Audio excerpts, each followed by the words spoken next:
and you will yet die under it, to the roar of the crowd. Why are you here? Because I trusted in the honor of a Roman. You have a woman. Taken from me when I was captured. I see things in men that they themselves have lost. I give it breath until it ignites. How many men would you kill to hold your wife again? I would kill them all. Gladiator does not fear death. Gladiators' virtues extend beyond the arena. As lovers, they're said to be ravenous beasts. Make him do it again. I swear to be burned, chained, beaten, or die by the sword. They cheer for blood, and they shall have it.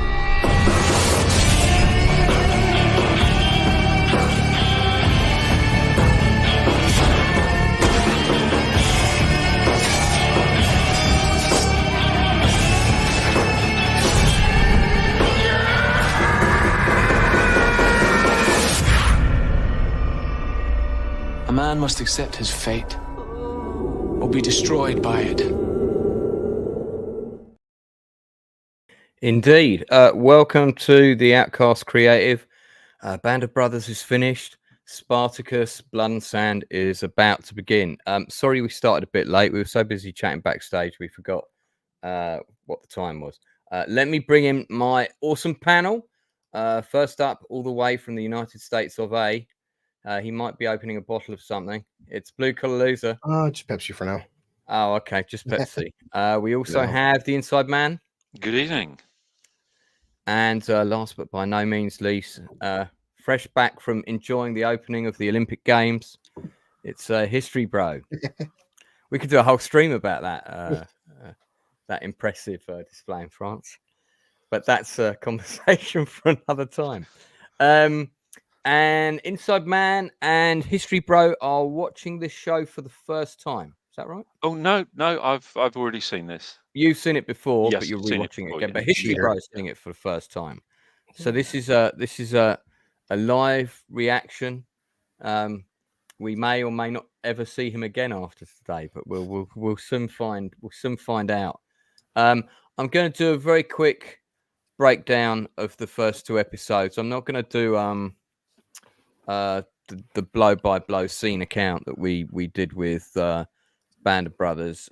Not today. One thing, it's too hot, but I do have notes written to that degree, which I did last week. Actually, I've got quite extensive notes. But let's just talk about a couple of things. So this series dropped in 2010. It was created, premiered on Stars, which does produce and still produces some very good content.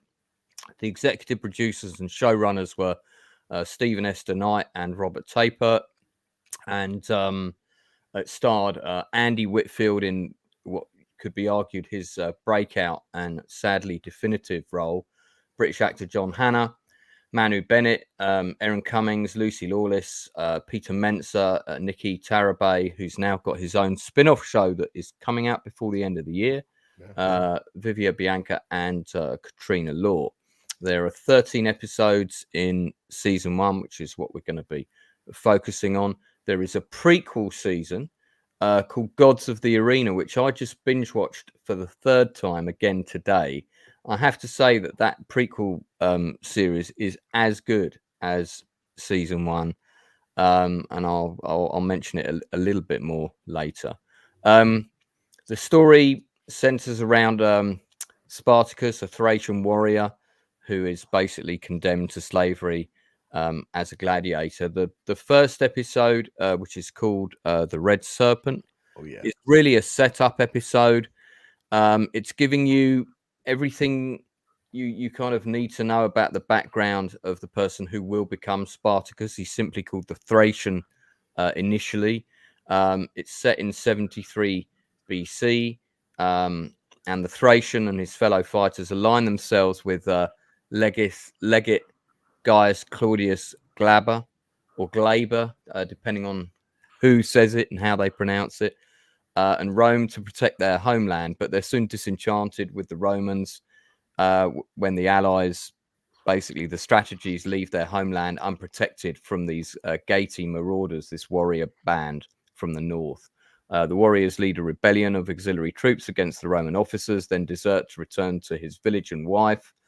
He arrives as the Gati attack. He's reunited with his wife, who tells him that she has a vision of him falling before a red serpent. He and his wife manage to escape, only to be captured by Glaber the next day. The warrior's wife, Sura, is forced into slavery, and he and the other deserters are shipped to the arena in Capua to be put to death publicly by gladiators, whereupon he proves his worth by defeating all 4 of his opponents and is given a new name, Spartacus, and his life is saved, and he's going to train as a warrior in the Ludus of Batiatus, which is where they train the gladiators. I'll do the brief summary of episode 2 as well now.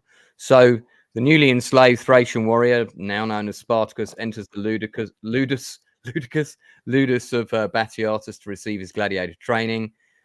He soon manages to make an enemy of the undefeated Gallic champion of Capua, Crixus, and the attention of the whip-wielding taskmaster Doctore, who uses harsh methods to test the new novices, some of whom don't make it. He also meets Varro, a Roman gladiator, forced to become so by bankruptcy. He's kind of signed up to be a gladiator for 2 years, which apparently was something that you could do. And then Batiatus, who is running the Ludus, is cash-strapped, and he's fallen on hard times. It's also not rained in the region for absolutely ages, so everything is hot and dusty. There's no water in the baths and so on. And he wants to impress Glaber, so he makes Spartacus, his new slave, an offer. If he cooperates with him, becomes a prize gladiator, he will use his own powers to locate Spartacus's wife for him. So consequently, Spartacus trains to face the test to be a gladiator, throws Crixus from this platform. Right before being killed, he kind of tricks him, and afterwards he swears into the sacrament of gladiator and becomes part of the Brotherhood. So that's a really quick breakdown of the first 2 episodes, and we'll talk about them effectively as one feature film. So we'll cover them as one topic. Good to see Darth Plato is here, already quoting Roman stuff. Thank you to the 9 people watching as well. Really appreciate you coming in and checking it out. Darth says not the best series, though entertaining. Well, were you not entertained? The Rampant Hustler says, I quite enjoyed this show, though I only watched it once, I assume you mean. Was decent. Wasn't trying to be more than it was. All right, so we're going to break this into 4 topics, and the first topic is going to be the longest, and we're just going to confine ourselves predominantly to the events of this episode and any backstory of history that they concern. So let's cover this section first. Gladiator does not fear death. Gladiator's virtues extend beyond the arena. As love. Right, so we're going to talk about story versus history. So I'm a layman in the sort of historical Roman world. Fortunately, we've got History Bro here, who is something of an expert. But my understanding is the following things: is that Batiatus did exist, according to what knowledge there is of this era. He did run a Ludus that was in the town of Capua. Glaber was also a Roman general, did exist. Spartacus did exist because there was the slave revolt, and that slave revolt is known as the Third Servile War. Is that right? Servile. Thank you. Do correct me on anything I mispronounce. That's probably going to be a constant feature of this.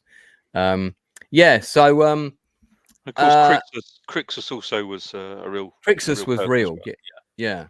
So take us no problem, Rampant Hamster, and obviously with a name like that, I'm always going to assist you.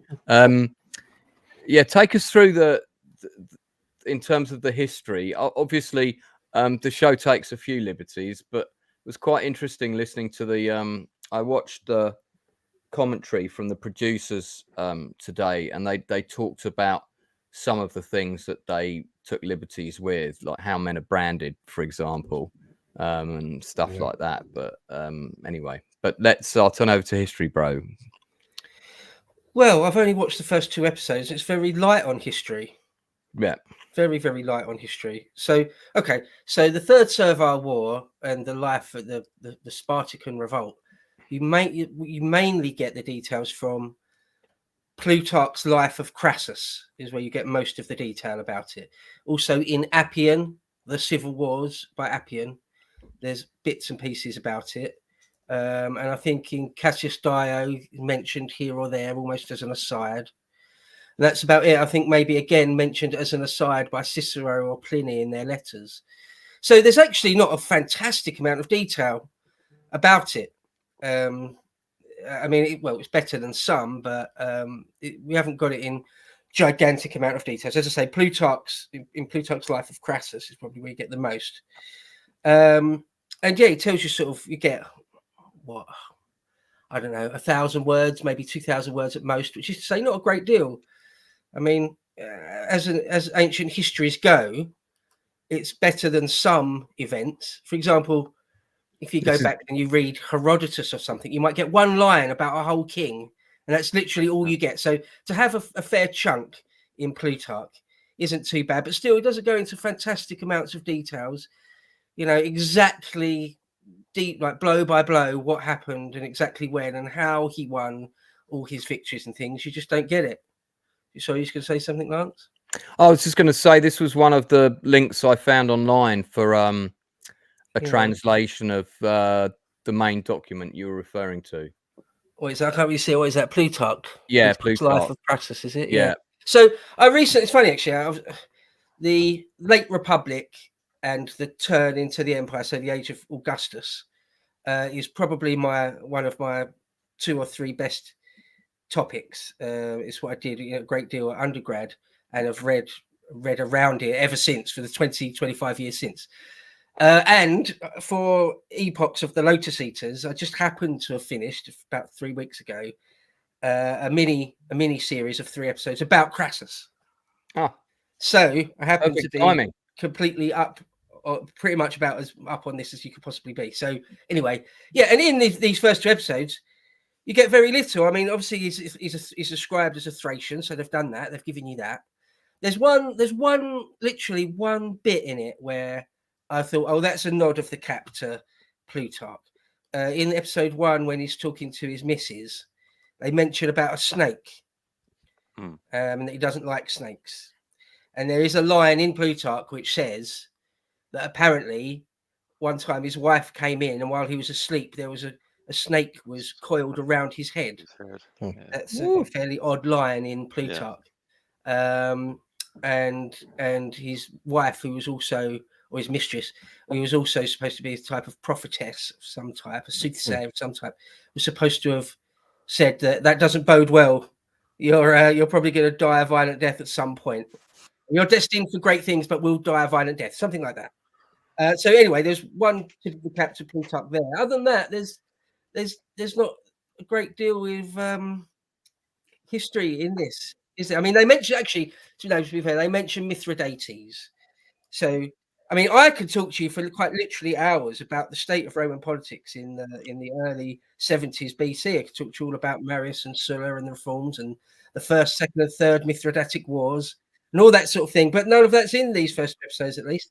At least to say Mithridates, it's the third Mithridatic war they're talking about 10, 15 years earlier. Sulla, the Roman dictator Sulla, who's dead by now, he dies in like 78 BC, so a good 5 years or more before this starts.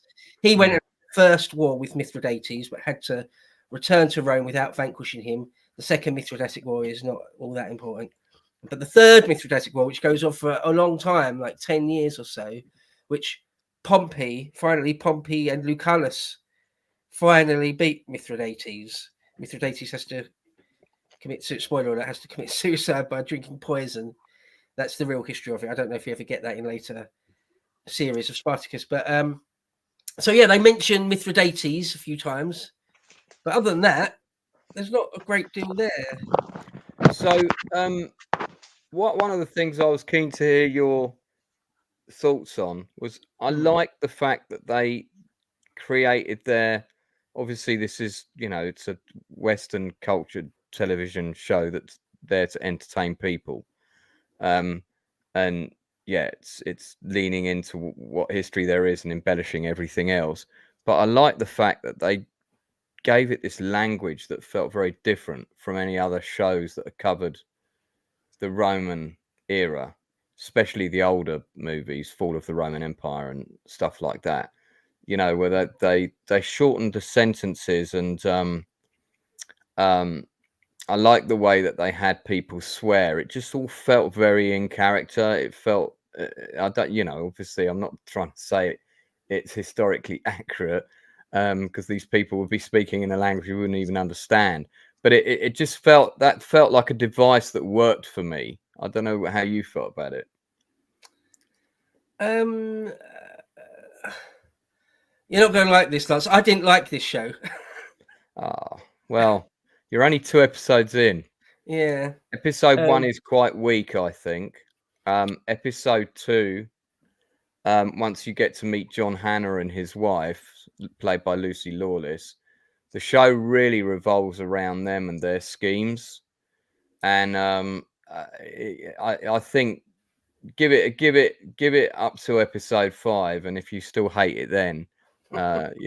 Well, I wouldn't say I hate it. But yeah, when I did my Crassus thing, I mentioned at one point that I've seen the old Kirk Douglas movie a bunch of times. I watched it again today. And like that, but I've never seen the TV show. And I had quite a few comments saying, "Oh, you must watch it. You'll love it. It'll be right up your alley. You must see it." So I was sort of expecting it to be good, but it's not my cup of tea, I'm afraid, Lance. What is it about it that is not in your wheelhouse? Well, I don't want to be too rude. I thought it was shallow and dumb and gay as shit, to be quite honest. I thought it was one of the gayest things I've ever seen, to be quite honest. I'm is curious. That because of all the men like oiling up and this kind of thing? Yeah. Is there any Bo? Is there any? Sorry, go on. Oh, no, sorry. No, is there any historical accuracy? So the whole setup right now is he's the Thracian. The Romans want them because they call them the Getae. The Getae were pillaging us and killing us. Is that accurate at all? Yeah, I believe so. So the area of Thrace, what the ancient world called Thrace, is sort of north of Greece. It's sort of the southern Balkans. It's places like Albania and Macedonia and Bosnia, places like that nowadays. And it has always been a cauldron of war. Has always been. It's not surprising that in the 1990s there was an unbelievable war in the Balkans. That World War I was sparked off by a war in the Balkans. There's a few places in the world where there's just sort of always war in a way. Yeah. The deserts of Mesopotamia is one. Again, it's not surprising that in our lifetime we had armies marching through the Iraqi desert. There's always been war in those Iraqi deserts. In the Balkans, there will always, not always, who knows what the future holds. But anyway, there was all sorts of wars at that point. Okay. Well, just to mention Mithridates, the Romans had conquered what they call Thrace, and all the way out to Cappadocia, which is sort of modern day northern Turkey. And Mithridates, about good 5-10 years before this is set, had the Romans thought they had it sewn up and was holding down the whole of the East, quote unquote, what they called Asia Minor, what we might call Turkey, with like one legion. Mithridates realized that, all the Greek people, all the Thracian people, a lot of the people from Asia Minor really resent Roman rule. If I sort of give them a once and future king type figure and lead them, maybe we can boot out the Romans. And he did, sort of very, very surprisingly, in the first Mithridatic War, he booted the Romans out. And the Romans, as I say, had spent 2, now 3 wars trying to regain all of that territory, which by this point they had largely done. But the Third Servile War did cause a hiatus and everything, because there was also a thing called the Social War going on. it gets a bit complicated. But Rome was fighting sort of 2 or even 3 wars all at once. I mean, the Third Servile War, i.e., the Spartacan Revolt, it is a war, but it's not sort of a war like a World War I or a World War II. No. Well, it's not like that. Yeah. But just to mention Servile War, so there've been, as the name suggests, the Third Servile War. There've been 2 other massive slave uprisings that had raised themselves to the point of being called a war. But both those had taken place on Sicily, Right. and a good generation before. So when the Spartacan Revolt, the Third Servile War, broke out, it's in Italy. Yeah, like Capua is right near Rome, really. Yeah.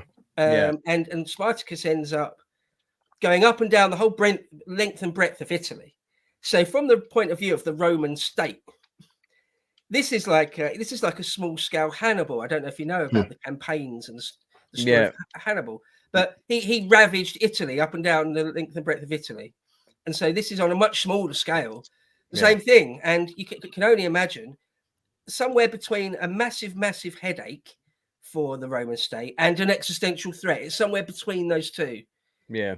But yeah, we haven't got that far in the episodes yet.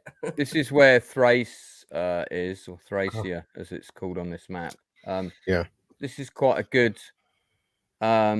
It takes you through all the various different sections of history and how the map changed. It's quite a good article. This is another one I was reading up, and just gives you a sense of where these places are when they're referred to. So yeah. And you can see why that region's always in a state of war, because it's bordered by so many different nations and making it difficult to defend. I like this. I like this map here. That it's a bit like a map of the tube, but it explains the travel distances in days at that time with the transport that was available to get around the Roman Empire, and you're talking. Huge, it's a huge effort to I'm not popping to London, I'll see you in about 6 months kind of thing. Well, you could only ever travel as fast as a horse can go. It's as simple as that. People forget that about the pre-modern world. Even in sort of the 18th century, you can't go any faster than a horse. That's it. So say about the Balkans and Thrace, right? It's a cauldron of war and always has been, might always be, is that you've got modern day Istanbul, which used to be called Constantinople, which is right at the mouth of the where the Dardanelles is there, and that has always been thought of as really the crossroads of the East and the West. It's where the East and the West meet, really. And so Thrace is sort of, if you're ever attacking Europe from the east, assuming you're not coming down through the Eurasian steppe, sort of Genghis Khan style, you're going to come through Turkey, up through across the Dardanelles, the Bosphorus, through where Istanbul is, Constantinople, and then on into Thrace. So yeah, that will just repeat over and over and over and over again through the centuries. And 1st century BC, which is what we talk about here, is no different. Mithridates wants to attack Europe or Italy. Yeah, it's going to come through there. Okay. So, in terms of another thing that I thought the show did well was it's quite a brave show in terms of, some people, it was very controversial when it came out because we hadn't seen quite this much sex and nudity on screen, and believe me, there's a lot more to come. And also quite violent, but in a very sort of comic book, graphic novel type way. That's a still right there, Lance. The first battle we get versus the barbarians, it's like so over the top, like the blood splattering and the limbs flying off. And very much so. Well, one thing I did like was the aesthetic. It's obviously 300. It's stolen the aesthetic from 300 completely, which I've got no problem with. I love 300. Think 300 is great. And obviously that also is a Frank Herbert graphic novel, isn't it? So they're just ridiculous. See the blood splatters. Beyond Tarantino blood splatters. I've got no problem with that. And overall, the aesthetic I thought was good. It looks good. Obviously didn't have a fantastic budget, but nonetheless, I think it looked good. I liked the aesthetic. Yeah, because the entire show was, even these scenes here, was all shot on sound stages, You all can tell in the interiors. background, all back. And I think I think once you commit to this kind of visual aesthetic, you might as well go all the way. There's no point going out into the countryside and getting some real countryside shots because it's going to really jar with the rest of the style.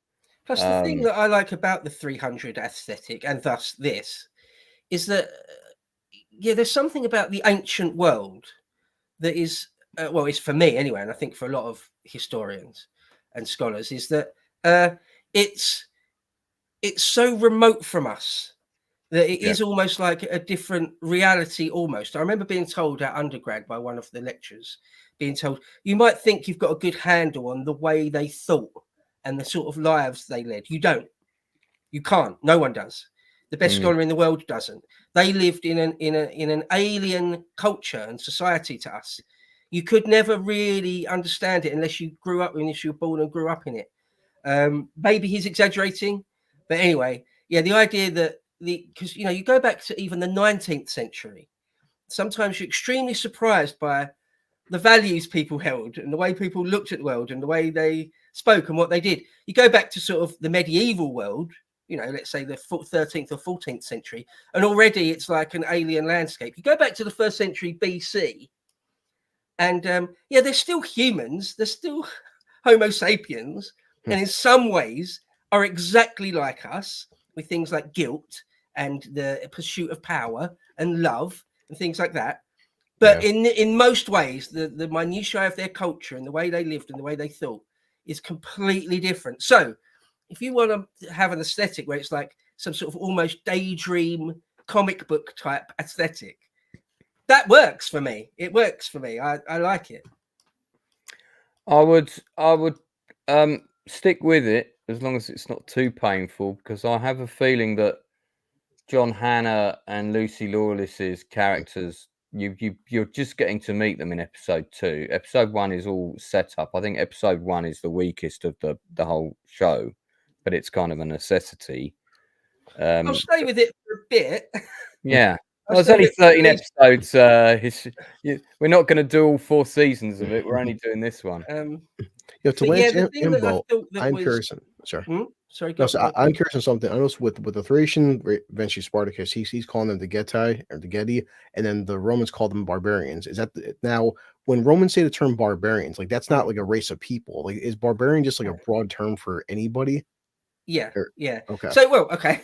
That's the classic fare of a classicist, the barbarian question. Yeah. Allow me to extol. Yes, jump in. It's a Greek. It first comes from the Greek word, and they thought that people, if you didn't speak Greek, you were essentially little better than an animal. Okay. Right.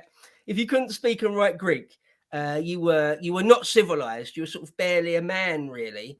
And they thought, to their ear, to the ancient Greek ear. Darth Plato says the barbaroi, the plural of barbarian. To the Greek ear, if you didn't speak Greek, they thought it sounded like you were just going bar bar bar bar bar bar, like that. They thought the Persians sounded like they were going bar bar bar bar bar, and out of that was born that you were a barbarian. Wow. And so the Roman culture is really a Hellenistic culture. You have the Greco-Roman world. I won't get into that because people argue all about the extent to that. But anyway, the point is that the modern English word barbarian does come from the Greek, and they just thought it was a non-Greek speaking people. So if a Roman thought you were a barbarian, it's just a sort of a coverall term for being uncivilized, really. And even the Greeks thought that the Thracians were, uncivilized mountain people. Yeah. The mainland Greeks, Athenians and Spartans and things, people from Corinth, they thought that even Macedonians were quite barbaric mountain people. So the Thracians, certainly so.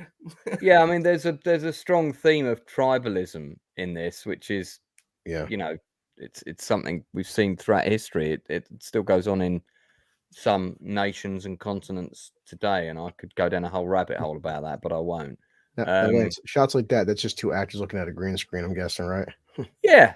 Okay. I mean, basically that the stuff they're standing on is there. Gotcha. And that would be green screen, and they just built these different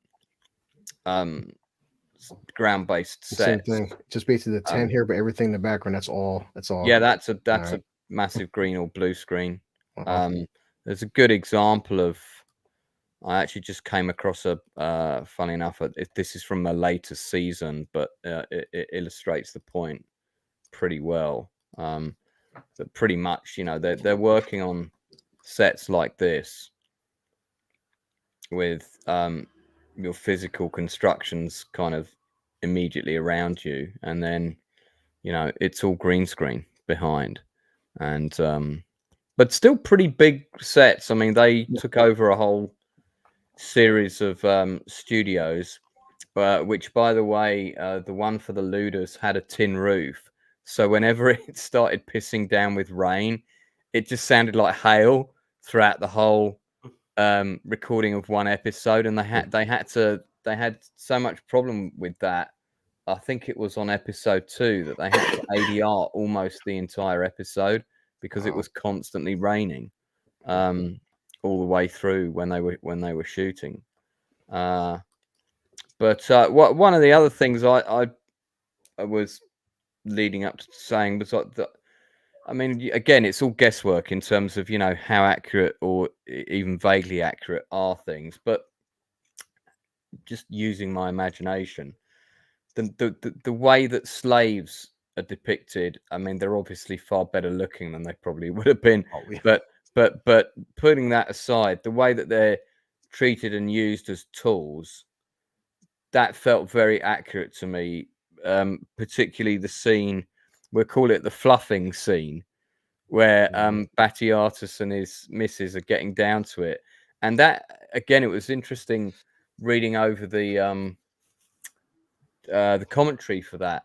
That dialogue was originally in a scene when they were kind of after coitus, sort of in bed kind of thing, and between John Hannah and Lucy Lawless, they were like, no, this needs to be. We need to have this conversation while we're getting ready to have sex, not like afterwards. Yeah. And they took the lead on that scene and very much kind of shaped its direction. Whereas most actors normally kind of shy away from committing to that sort of physical activity in a scene, especially today, where we've got intimacy coordinators and all that kind of thing. I mean, this was shot pre-intimacy coordinator. This show would never be made today. No way. And I think the fact that they go that extra mile in terms of like, yeah, okay, if people are going to have sex in the show, we're going to show it. Yeah.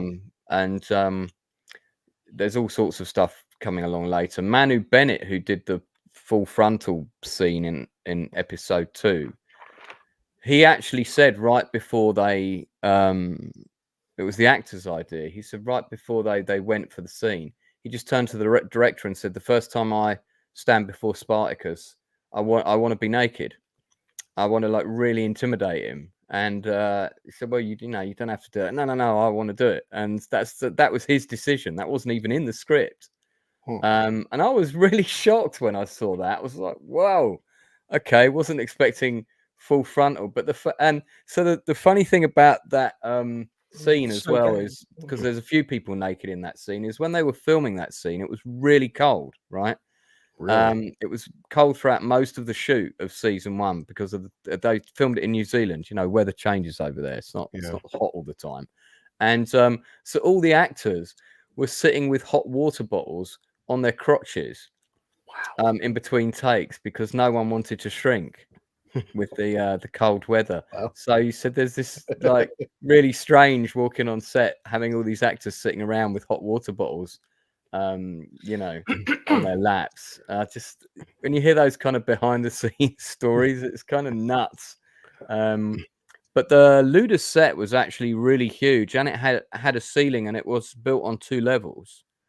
And at one point they realized the ceilings were getting in the way, and they had to cut through them with chainsaws to get the appropriate shots that they wanted. So but I like the way the relationship and how the slaves are treated in this show. It feels real to me.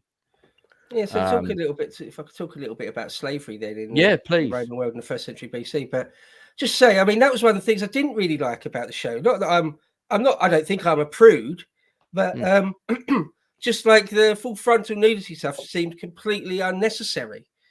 Blame Manu Bennett for that. That was Like, his idea.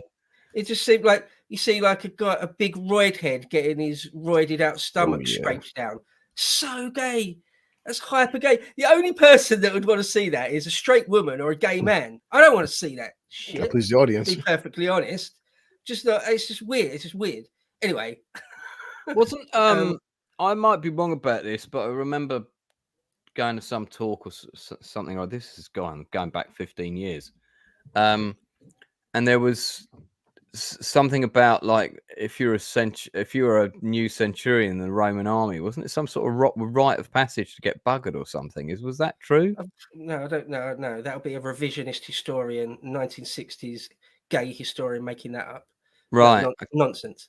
No. But I mean, you know, men having boys and things like that was quite common back in that time. Well, in the book Rubicon by Tom Holland, he actually goes into the sexual proclivities of Romans, and they changed over time. So the 2nd century BC, the mores would be different to the 2nd century AD, for example. But anyway, roughly speaking, a Roman man, it's weird, it's alien to us, okay? But here's what it is. No, tell it. You could fuck anything, right? And there's no shame in it. But you don't get buggered. If you get buggered, that's so shameful, you may as well kill yourself. Right. Wow. Okay. That was, Tom Holland goes into all sorts of detail about that. So, for example, there was always a persistent rumor that Julius Caesar had allowed himself to be buggered by the king of Bithynia when he was a younger man.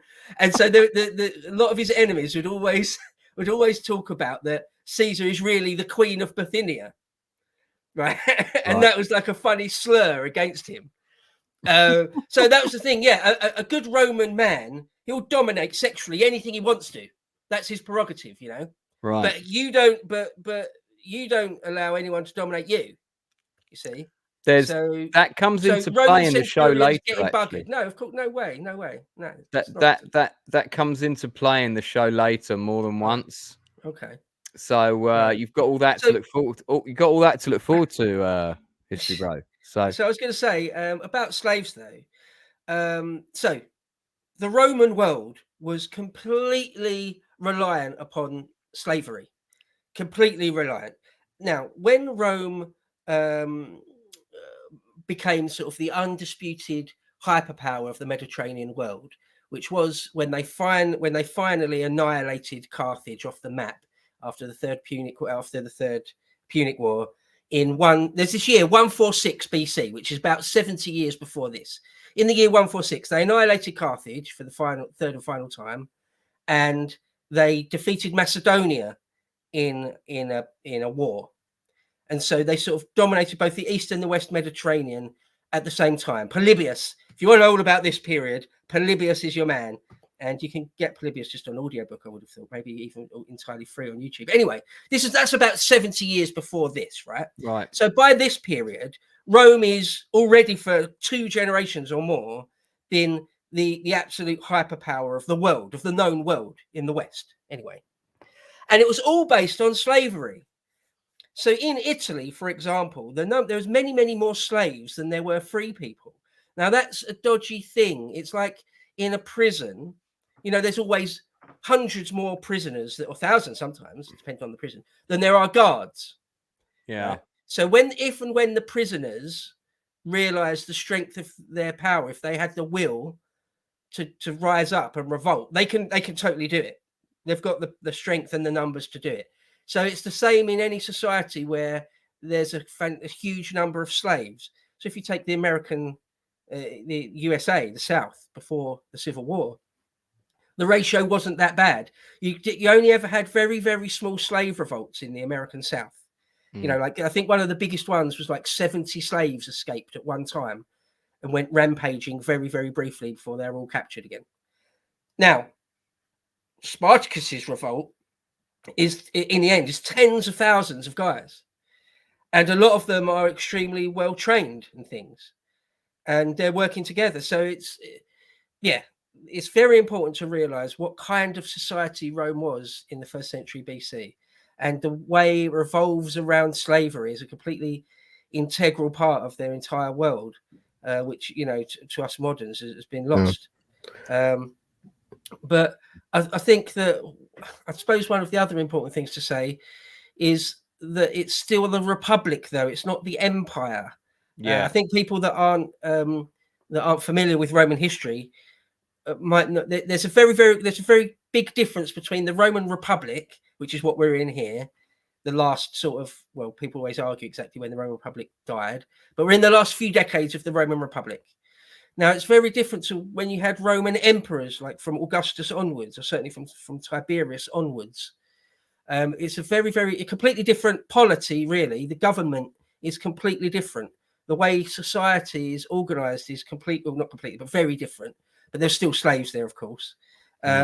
So, yeah, there's a few things to mention. I mean, that's why I'm a bit disappointed with it, Lance, because so far, anyway, I know we're only 2 episodes in, but it's a good couple of hours worth of content.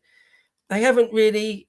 There's been nothing about sort of the nature of slavery, the nature of Roman politics or society or history, or nothing about the Rome's expansion outward to the east.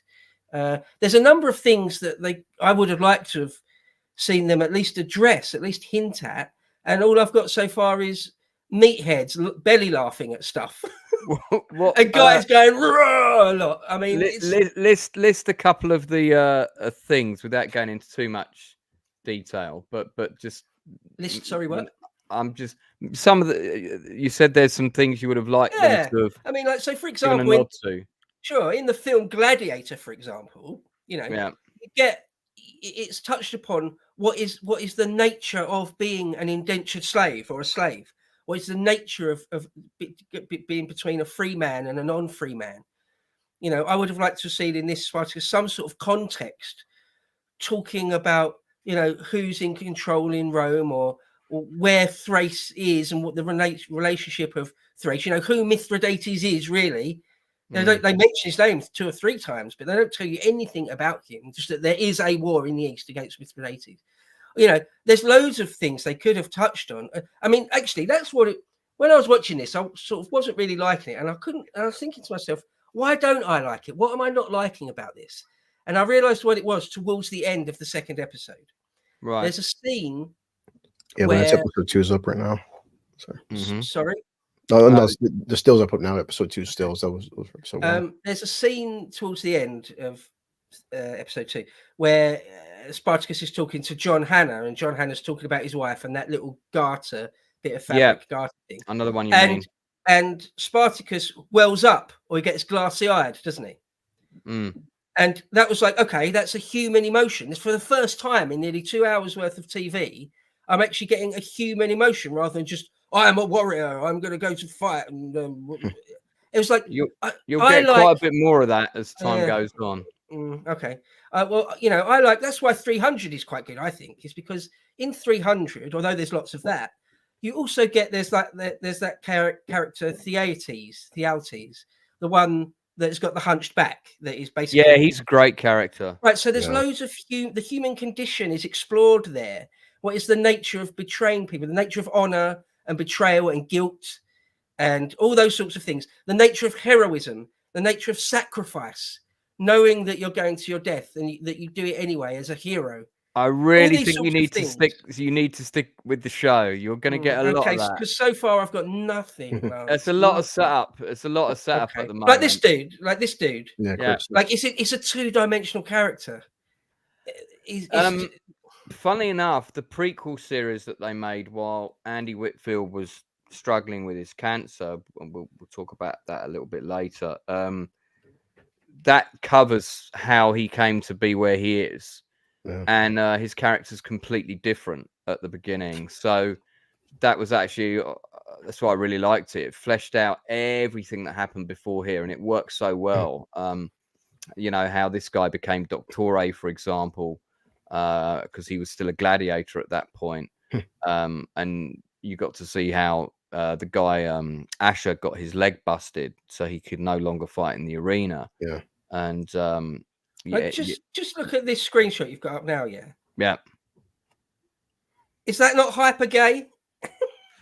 Oh, I mean, well, it depends on how you look at it. I mean, one thing I did this like, is like well, oiled up roid heads. One thing I did Like- like, just much like Gladiator, I like the fact that this is showing diversity, like because it's you talk history all the time because you spend 5 seconds on TikTok over here, and apparently slavery only happened to one country across the history of the planet, and well, they're all from different places Yeah. around the what's republic. it? Something aren't they? over here in the Republic. States. It's just apparently said it's 400 years ago. It's only been the only time in history slavery's ever happened. It's only happened in America, according to Yeah, us. blue collar. That's one of the worst pieces of guilt that the leftists and wokists and globalists try and put on That's why, America is that they've got a unique crime of slavery. No, slavery existed in all times, in all places, almost.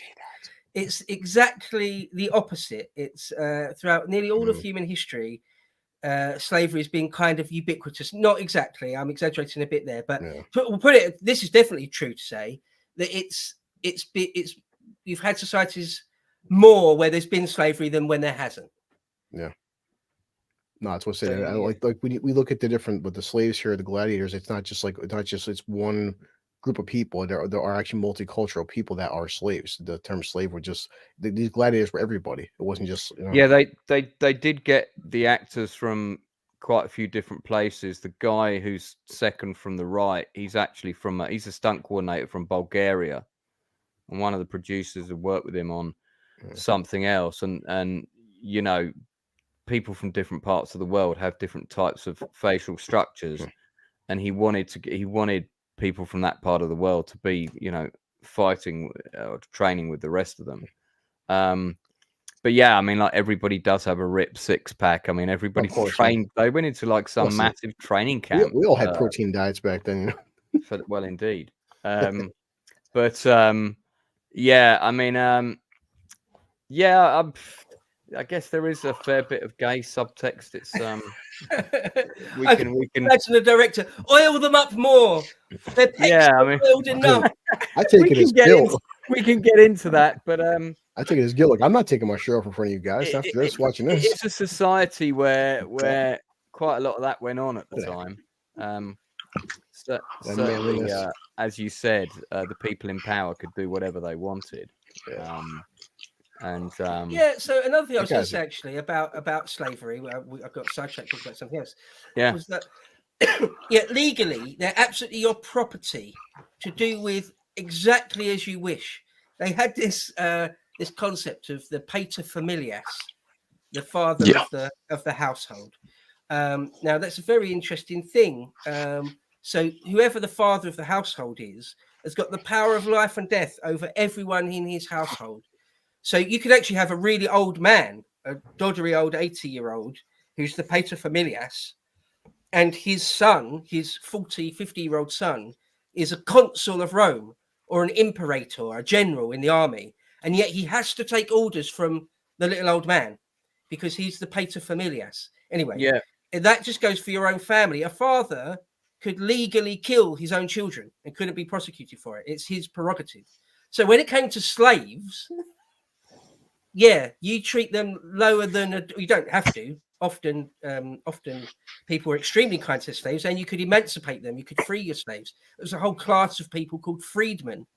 There were many freedmen in Roman society. That's covered in this actually. Okay, so you can earn you can get your freedom, and as a freedman, you could even go on to be very powerful and rich in your own right. Anyway, whilst you're a slave, if your master wanted to, he could just torture you and kill you for no reason, just because he fancied it. Yeah, he could absolutely use you sexually. And did. In fact, that's a part of it. That you get a slave, and what you're looking for... definitely covered in the show, for sure. When you buy a slave, you want to make sure they're healthy so they don't die on you. You want to make sure they're fit and strong so they can work. And you want them to be attractive because you're going to be having sex with them. I mean, it's crazy to us, but that's what it was. No, it's I feel all those things are covered in this show quite extensively. Okay. Also, there's definitely at least 9 bits more of history coming for you. Also, at least they're feeding these guys. They're giving them like half a spoonful of like, you know, some kind of beef stew and like a little slice of bread. And I'm like, sure, to get that kind of physique, you know, that's how you got to eat. Having 2 spoonfuls of soup and a half a slice of bread, and you're gonna feel like this. Yeah, we'll come on to the food in a minute. Incidentally, History Bro, if you do want to watch the prequel, it's only 6 episodes, and it really covers how Batiatus and his wife set up the Ludus, and their rivalry with Polonius is a big part of Solonius, sorry, is a big part of that story. But also, it's interesting you mentioned the thing about the father, because the father comes back unexpectedly, and the nature of their relationship is very similar to what you just described. Doesn't bode well. Now, I'll pause on that shot for a minute. So here's an interesting thing. These logs, right? 60% of them were fake, so probably polystyrene or whatever, some kind of prop that was very light. But they had 2 that were real, and Andy Whitfield insisted on carrying one of the real ones. So when you see the shots of him carrying that around, he's carrying a real block of wood. I dare say that was quite heavy. Yeah, because he and then there was another guy. They got into a bit of a competition. So this other guy was like, right, I'm having a real one as well. So, you know, who could carry it around for the longest?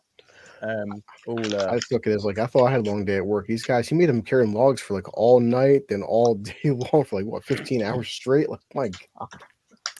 Yeah, that's a level of endurance I'll never have. In terms of again, just talking about the history, because I want to make sure we cover the different aspects of it. What about the costume and the production design? I mean, it's not like we can go back and look at Roman's Facebook pictures, obviously. But the thing that we have with costume is, you know, and there are some really beautiful examples in Pompeii. You know, it's the mosaics that really give us an idea of the costumes in particular. But in terms of the jewelry, again, in Pompeii, there are some really wonderful examples that have survived and that have been unearthed, and they continue to be unearthed as we speak right now. But it's really the mosaics that have given us a wonderful impression of what the costumes would be like. I think these are an impression for me personally, in my opinion. They look like they're an impression of those costumes rather than an accurate recreation of those. right. Would that be a fair assessment in your view at all?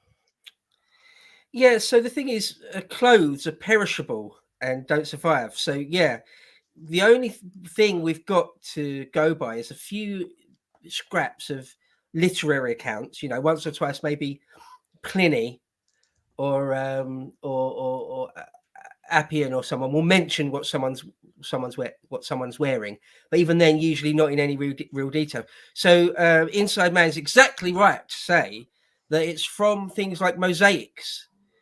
That we and the very, very few examples of art which survive, frescoes. Sometimes there's some frescoes in places like Pompeii and Herculaneum, which have survived, which gives you an impression of what the people wore and what they look like.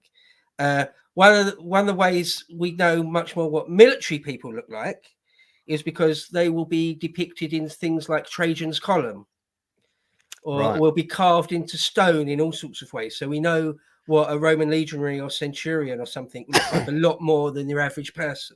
Yeah. But so when it comes to sort of these gladiators, and they've just got them in like a loincloth or some leather shorts or something, I mean, it's all just pure guesswork, and probably not a million miles away, but we don't know really exactly what they would have worn. Well, I mean, I suspect one of the reasons that they're not wearing that much when they're training is because it is bloody hot. That's kind of part of the story, that there's a drought. Of course but of course they do. You know, in terms of real gladiatorial combat, you know, everybody had some form of protection, and I believe, correct me if I'm wrong, History Bro, but I believe that there's only one example of a gladiator's helmet that's actually been unearthed. Is that correct? I no, I don't think so. No, I mean in the British Museum, there's a few different. Well, so people won't know. There's a few different types of gladiator, weren't there? It got standardized after a while. There was like the Thracian style of gladiator. Is that the one with the trident and the net? Is that the Thracian? I know. I don't know why. But it's one of the few things from the ancient world I never really bothered committing to memory. But there's a few different types of one, aren't there? There's a few different types. You have the I think that's the Retiarius, isn't it? The The that's right, Retiarius okay, is with the yeah. trident and the net, and then you have Right, the yeah. Mamillo, Right, and the Thracian, as you say.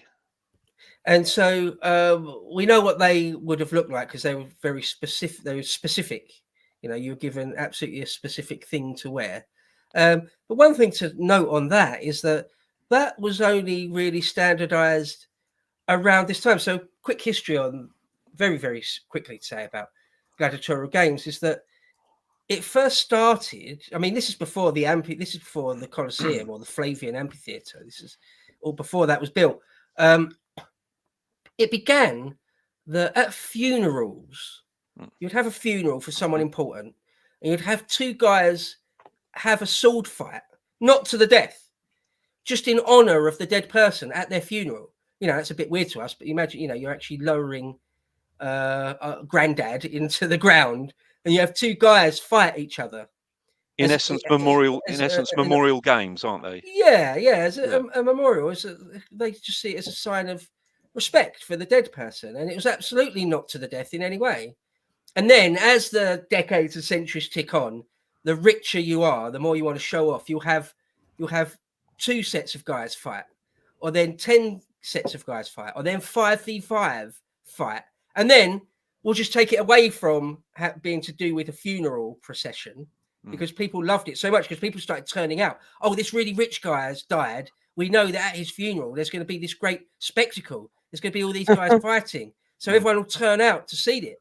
And then in the end, people realized, well, we can make money out of this. We'll just forget about the funeral of the important person. We'll just put these fights in. We'll stage them in an arena, and then we'll make loads of rules up about it. It becomes like a sport. Then we'll make up all sorts of rules and all sorts of standardization of it. And then in the end, we'll have them actually fight to the death. We'll actually have them killing each other for real. And then by the early empire, they're like sort of enacting fake battles. They don't just want 1v1 or 5v5. They want a mini battle to be reenacted for real. People killing each other for real. That's what ended up happening in the Colosseum. Various things like that. So it just got progressively more and more entertaining stroke extreme, right? And so in this period, again, the 1st century BC, you've got it's still sort of they are. So again, the gladiator class is a weird thing. It was thought of as extremely lowly and extremely uncouth. Worse than that, it was like you're a prostitute or something. Yeah, or like you're a beggar. But wait. To add to that, it's that, and everybody idolized you at the same time. So it's a very odd thing. It was yeah. I mean, it's funny because I actually read something about this just the other day, and gladiators were in the same category as prostitutes and, believe it or not, actors. Yeah, actors. They're of the same class. You know, people loved you, but you know, you were pretty low on the pecking order. It's an unclean profession. It's a dirty, it's a rotten thing. Like a morally wrong thing to do is to be an actor. To pretend to be somebody else. A good man, an honest man, doesn't do that. Anyway, so being a gladiator or a chariot racer, a good upstanding member of society wouldn't dream of doing that. That's humiliating. However, if you're good at it and you're famous, there's untold riches to be made, and people idolize you and love you, and little boys want to be you, and all that sort of thing. So it's interesting. It is an interesting thing to be a gladiator. You're untouchable, but if you're good, you're adored. And there's some interesting graffiti in Pompeii that people have daubed on the wall or carved into the walls about gladiators. You know, fans of gladiators. You know, this gladiator is better than that gladiator. This gladiator is shit, more or less. And you know, sort of dissing each other. but it's it's an amazing world. It's a it's a world that obviously something that we can't genuinely conceive of, being as brutal as that. I mean, obviously we have boxing and other sports, other contact sports, fighting sports, but nothing to this extent where that level of brutality is used as entertainment, death used as entertainment. Yeah, Mm. I think with it was the same with chariot races actually. When you look at the history of chariot racing was always bigger than gladiatorial games. Yeah. People like gladiatorial games, but it was chariot racing that was the number one. It was like football. Mm. Everyone was into chariot racing. Mm. Anyway, there's examples of even Roman emperors having a favorite gladiator or a favorite chariot racer that they looked up to and that they were awestruck by, and that they would give them fantastic gifts of money or whole villas Yeah. and stuff. Yeah. And yet you're still untouchable as a chariot racer or a gladiator. You're sort of scum. You really are. But a Roman emperor is like, we're not worthy. It's very interesting. Strange dichotomy. And that was one of the reasons why people were so reviled by Commodus, because obviously he was obsessed by gladiatorial combat, and Nero, who was obsessed by chariot racing. People were so reviled by them, because they, these were things that just weren't done by, your common, by that class, certainly that class of people. I mean, these are supposed to be the god emperors, and yet they're lowering themselves to the, the lowest form of life in that society, posing as gladiators and chariot racers. When Nero wanted to play the lyre and sing on stage, it is a bit like Princess Anne doing mud wrestling or something. Yeah. It was like you're not actually going to do that. Like, Yeah. no way. Yeah, and that's for Commodus fighting himself Yeah. in the Flavian Amphitheatre. Yeah, that is mad. That is like, I don't know what that is. That's like Prince William doing a porno or something. It's like, it's obscene. It's really obscene. It's not just a bit off, a bit wrong. It's like that's insane. Of course you can't do that.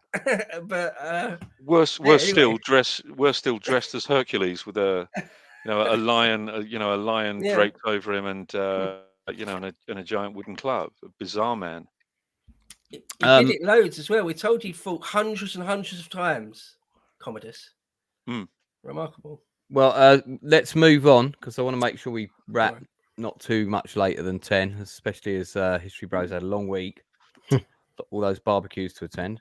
So I'm just we're gonna dive into this area now. I swear to be burned, chained, beaten.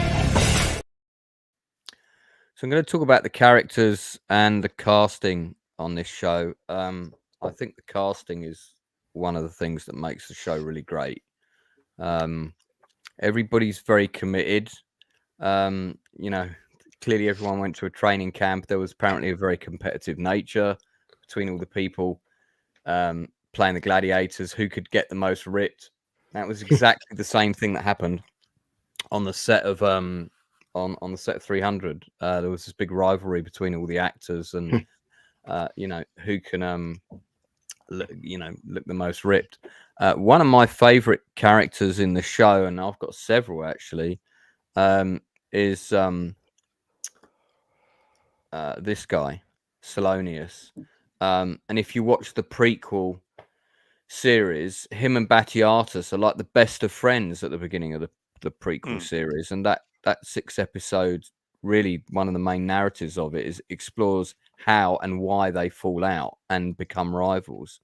And that whole prequel series, in some ways the prequel series is really good, and I kind of wish we'd started with that and included it and sort of done it in chronological order, and that might be something we might go back to at a later stage. But the Gods of the Arena is very, very worth watching if you haven't seen it. Don't be put off by the fact that Spartacus isn't in it, because all your favorite characters from the first season are in it, and you get to see how and why they got there. But I really like this actor. Craig Walsh Wrightson.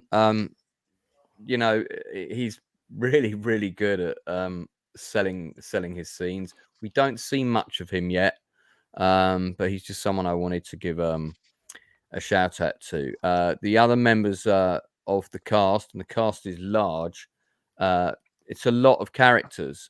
So I mentioned earlier that episode 1 is probably the weakest of the series. It is because, first of all, it doesn't take place in the Ludus, which is where things get interesting and the show really finds its feet.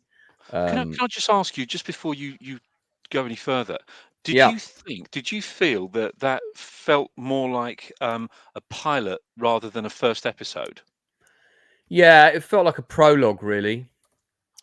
And I remember when I first watched the show, because I saw it after everybody else. I watched it in 2013 with my then partner, and we watched the first episode, and we weren't that impressed with it because I wasn't sure that the 300 aesthetic was working for me at that time. And we hadn't really got to any of the interesting characters yet. We had Glaber, and that actor's really good. Some people will recognize him from playing Haldir in the Lord of the Rings trilogy, the first 2 films. But we don't really get to meet Batiatus, Lucretia, and then Salonius, and all the other gladiators, and all the various internal politics of the villa. Between the various different groups of slaves and stuff like that. So I was a bit like, and I bought the physical first season of it. So I thought, let's give it 2 more. We'll always watch the first 3. But by the end of episode 3, I was totally invested. So, I think that it's really John Hannah and Lucy Lawless that make this show work. The supporting cast are very good. Andy Whitfield is very good in the role. In fact, I give him time because he plays it very internal to begin with, but he's got a long way to go yet. Peter Menzer is very good, who plays Doctore. So this is a pretty good solid cast with a lot of really good supporting actors, and they always say get the guts of the cast right, which is the supporting cast, and they really did it with this show. But the charisma and the energy between Lucy Lawless and John Hannah is amazing. And you'll know, and I mentioned it before, that originally John Hannah was supposed to come on this and do the first or do episode 2 with us. We were going to do a watch party with him. Unfortunately, that's not happening. I won't get into why, but he said to me, I talked to him at length about it. He said that he enjoyed doing this show more than anything else. So when Andy Whitfield got ill and was battling with his cancer, and they put the show on hold for him, and somebody suggested, well, why don't we do a prequel series to show kind of how these characters got to where they are? He was like, great, I get to play him again. This is fantastic. So he was just on board straight away, as was Lucy Lawless, and I think they had a ball shooting. Their dialogue is really good. I mean, in terms of I think overall for me the acting is pretty good. There isn't like one person that like lets it down and is terrible or anything like that. There's a variety of quality, and some people are more experienced than others, but I think everybody does their job pretty well. I But will yeah, just say, sorry, sorry, go in. I Go was ahead. going to say, apologies for interrupting. I will just say that No. I thought the character of Alithia, is it Oh Alithia? yeah, Yeah, I thought she stank, to be honest with you. Is that the blonde woman? yeah, Yeah, Yeah, yeah, I was gonna. excruciatingly That's annoying. what. That's what I was going to yeah, say. Inside Man. yeah, I was gonna. That was the yeah, next thing I was waiting to say. She was poor. I did think the acting, by and large, was all right, but she was crap. Yeah. yeah. She was Um, absolutely. I just didn't like her character and her style of acting either. well, I mean, I know Inside Man, you're watching it again, but I think she's fine in that role. I've seen her in other things, and she's very different. So, she was obviously directed to be a certain way. I mean, basically, they're playing the way the show juggles the culture is that if you're an upper class Roman in this show, you're speaking with a reasonably well spoken, posh, regional pronunciation, kind of English accent. It's a bit like Star Wars, where we get, we go to George Lucas goes to RADA and gets all the really well spoken British actors to play. It's the fair enough. commanders. It works as well. Yeah, Like it in does work. HBO's Rome, they have a lot of the aristocratic Romans are just posh. They play it as a posh English person. It works. It's fine. But Yeah. her character, I just completely agree with Inside Man. Also, I think like sometimes when there's a character that's meant to be dislikable, Yeah. often Glenn Close plays a complete bitch, right?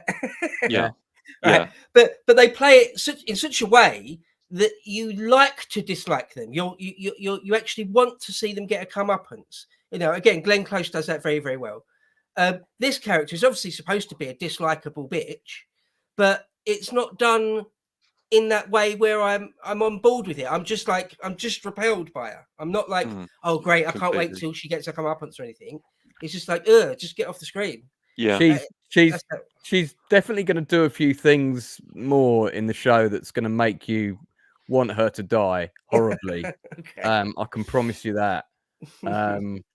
Yeah, I mean, she's just a self-entitled, horrible rich person. I get where you're coming from. I don't mind her. I think it works with the character's journey. One of the things the makers of this show said was that they wanted to take their time with the narrative of all the characters in the show and let people get to know them through the scenes. Sorry. I'll just say this scene here, which is probably my favorite scene in this episode. Yeah, I was very selective, Lance, what pictures I took. Yeah, but yes, indeed, because it's got a lot of nudity. Yeah. It says so much about the nature of their relationship, which is quite complicated, and also the nature of how they do business, and then also the nature of the relationship that they have with their slaves. They pack so much into it, and it's great to hear that the actors kind of had ideas of how to play this scene, and the producers said, yeah, let's do it like that, and everybody kind of really went for it. And they said of this episode, everybody had the most fun filming this scene, which traditionally, doing these kinds of scenes, sex scenes with nudity, are very difficult, and it's quite nerve-wracking. But apparently, because the actors were pretty much kind of leading it, it was very much of their invention. Everybody just committed, and it kind of works. But I thought that in the first episode, I thought certainly with the Thracians, I thought there was a little too much of the kind of we're gonna kill them, and this kind of everybody talking like this. And to emphasize that they're kind of uncivilized. Yeah, and that's why I kind of thought, they're kind of, it looks to me like they were finding their feet with the first episode rather than going into the first episode, and it did appear to me like it was more of a pilot than a first episode, and I don't know, that just doesn't jive with me. When you have everybody talking like this, I mean, it covers a lot of the stuff that we obviously don't see in the Kirk Douglas Spartacus, and to a lesser extent, back the then, TV built movie. different, What's that? Back then, remember, built different. They'll talk like that. Well, yeah, who knows? They were Bulgarians, so. I mean, yeah, Inside Man, were you there? They may have all spoken that. What's your name? Ridley Scott. He'll tell you. This is the Ludus. This is the Ludus set. But yeah, I mean, my favorite characters in the show, I have many. Salonius Doctore, played by Peter Mensa, who's a wonderful actor with incredible presence without doing almost anything. And Manu Bennett actually grew on me as the show goes on. I Yeah. agree, he's quite a two-dimensional character in this episode. You don't know much about him, but he really grew on me as an actor as the show progressed. The actor who played Barker, the producers said that he was basically running a video course, helping young, teenagers make their own video films, short films. Yeah. And running courses to help out in the community and stuff like this. And he came in for a casting, and this was like one of his first major jobs. So yeah, he was quite lucky, and he has gone on to have a pretty substantial acting career after this. But my favorite characters have to be Lucretia and Batiatus, because every time they're on screen, I know I'm going to laugh. I know the dialogue's going to be delicious, and the producers got so into loving the way Hannah played the character. They just kept writing more and more dialogue for him, Yeah. all the time. So they're my favorite two characters from these two episodes overall. Inside Man, do you have a favorite character in the show up to this point? Yeah, well, apart from Spartacus. Oh, okay, well, you can. I mean, you can choose Spartacus. Yeah, I mean, I've always been quite fascinated with Crixus. Is it that you know, full frontal nudity shot that made you that's the one. fascinated? Yeah. Yeah. But yeah, he's an interesting character. He certainly is an interesting character in history. He's a very arrogant character in history. But I've read two accounts of Crixus actually. One saying that he was a Gaul, and one saying that he was from Germania, or Germania, if you want to be historically accurate with your Latin pronunciation. But Plus, right there. yeah, so maybe a history bro might be able to enlighten me on that. Sorry, About what? the background of Crixus. Yeah, Anything? was he no. actually a Gaul, or was he from Germania? No, there's no mention of him in Plutarch anyway. I don't remember any mention of him Wow. in Appian. Again, you've got the original sources took very, very broadly sweeping about this thing that happened. You don't get any details about the battles. You don't get details of Spartacus's mate. So I don't know. I don't think there is any detail about him. I might be wrong. I might be wrong, because I obviously haven't read everything, but I don't think there is. I mean, according to Wikipedia, which obviously is very accurate. They were there. It says Gallic gladiator, military leader in the Third Civil War, died 72 BC. Was enslaved by Romans under unknown circumstances, trained as a gladiator in Capua. His name means one with curly hair in Gaulish. I'm just trying to find out and then it talks about the slave revolt and him being. So no detail about his life or who he was. What there's nothing about him before he came to Capua. I mean, like I say, I did my Crassus episode not too long ago, and I reread everything that there is in Cassius Dio, Plutarch, and Appian, and there's no mention of him. So right, I don't know what I could tell you beyond that. Yeah, fair enough. There might be more. Like I say, you never know. Maybe I don't know, one of the other lesser historians might talk about him, but I don't know. I didn't know this, and it's probably just as well. But Crixus appears as a character in Jeff Wayne's musical version of Spartacus, played by ex-Marillion lead singer Fish. Really? God. I can't imagine anything more awful. But I think I'll definitely go for the Manu Bennett version over. Crixus was pretty much a glorified extra in I think the Kirk Douglas version, but he is in there. History bro, amongst your many negative thoughts, did a character earn their spurs for you? Was there someone you look forward to seeing their scenes on screen? Not really, no. I mean, John Hannah's obviously the best. You're gonna get a lot more of him. John Hannah. No, I mean, I found nearly all the characters, including Spartacus, completely two-dimensional, and like,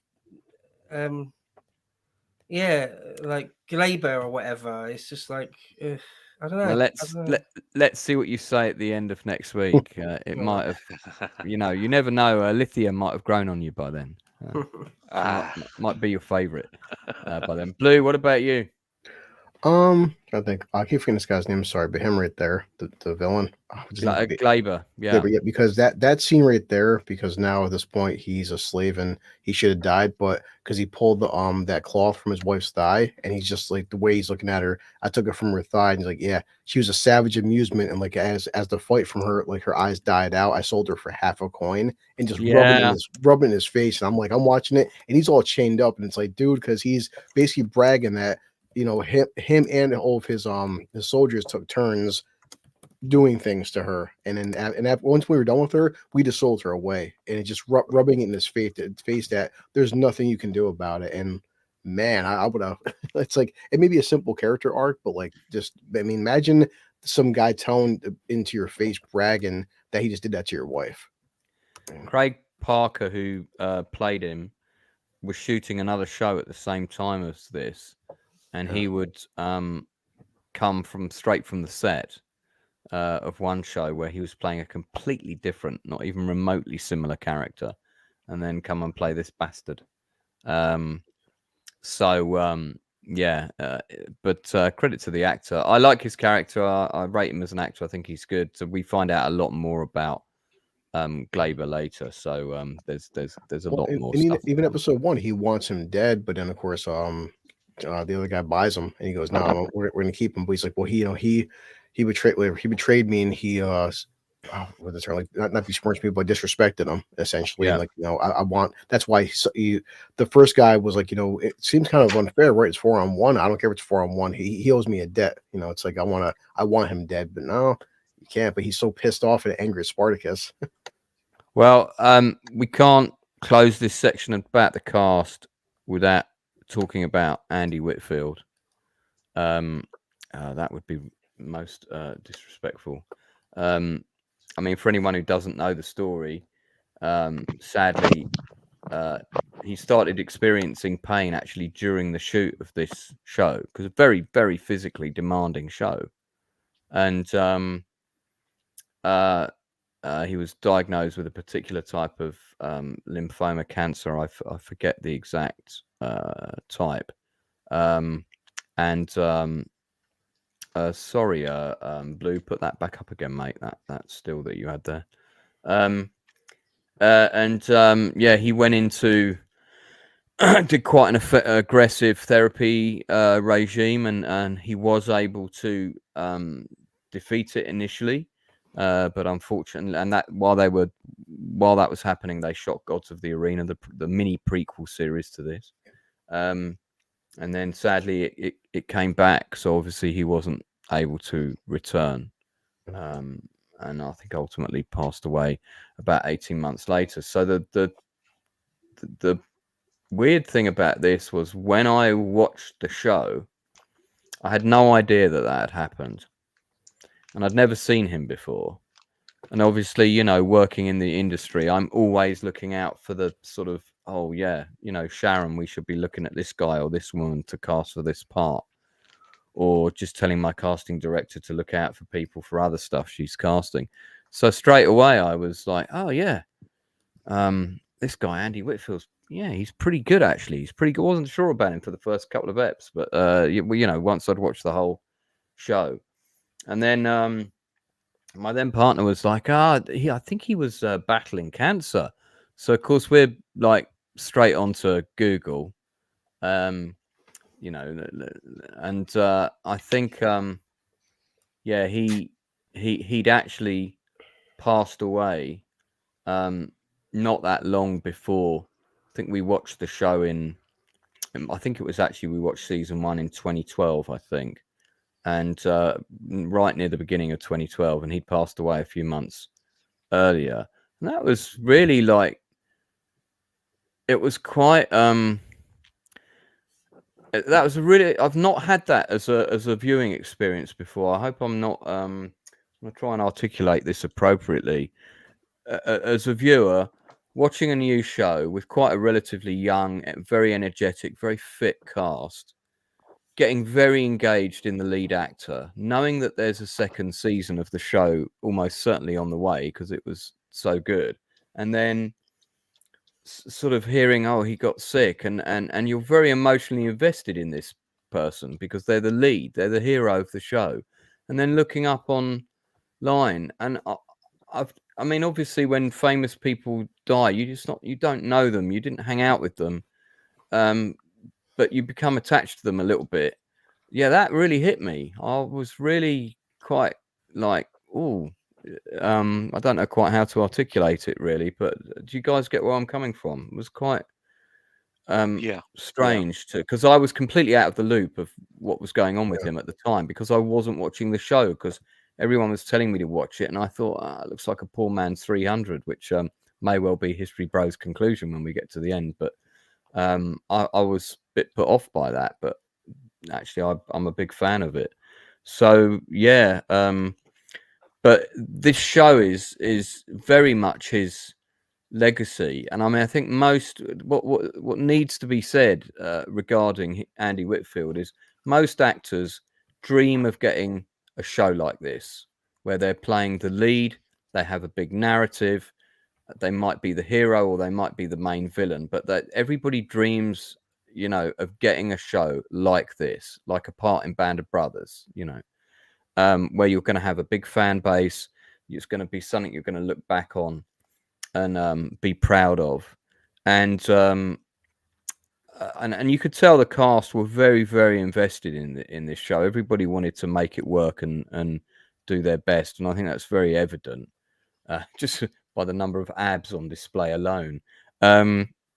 So I think his family should be extremely proud of the job he did because this was his first big acting job, and I think he did a really good job.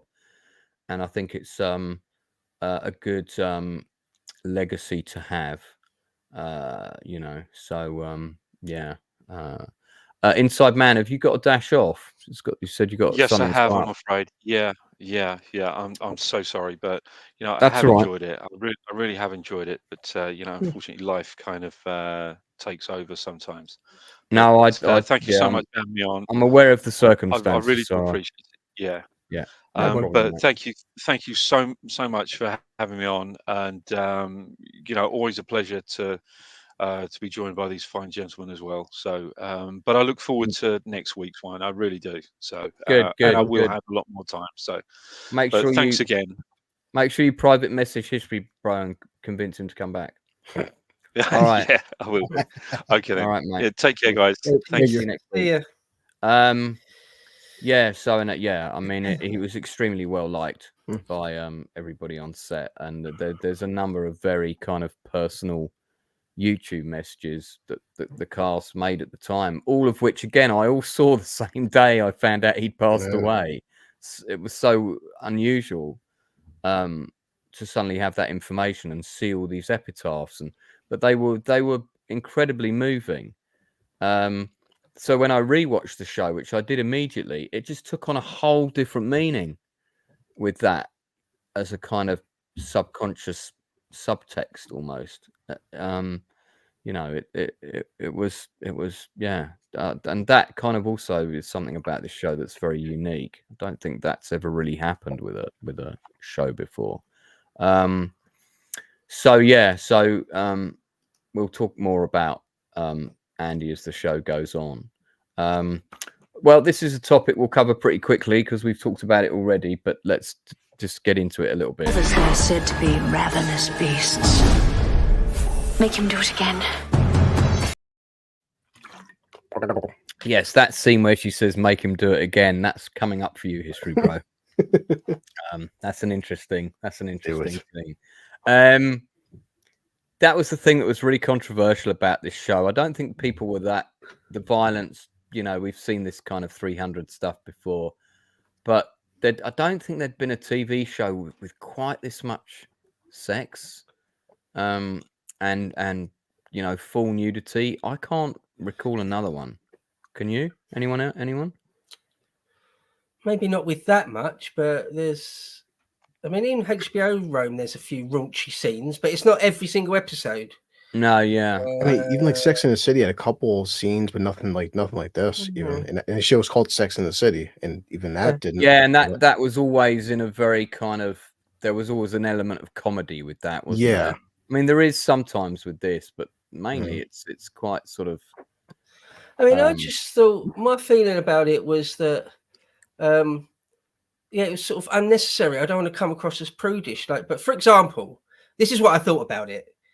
You know, when you're like 13 or 14, and it's like it's funny and exciting to say the C word or see some boobs. Yeah.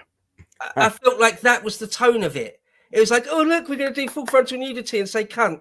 Isn't it amazing? Aren't we edgy? And I was just like, no, you're not. That's why I said, but if you That's guys lucky. maybe I'm just a cynical old geezer, but I just was like not impressed by it or anything. I wasn't like, it's not titillating, it's not funny. I don't know what it is. I don't know what it's supposed to be. I think that's what I felt like, a teenager, like being, aren't we being naughty? It's like, yeah, not really though. No. Sorry, that's how I felt about it. I'm left because whenever you watch The Boys, see Billy Butcher. As long as you guys have that accent, you guys can say, I can't do a British accent, so I can't say the C word, but you can. Jupiter's cock. Yeah, John Hannah used to come out with these things, and they would write more and more for him. So, I mean, I don't have a problem with any of the swearing. I think it works.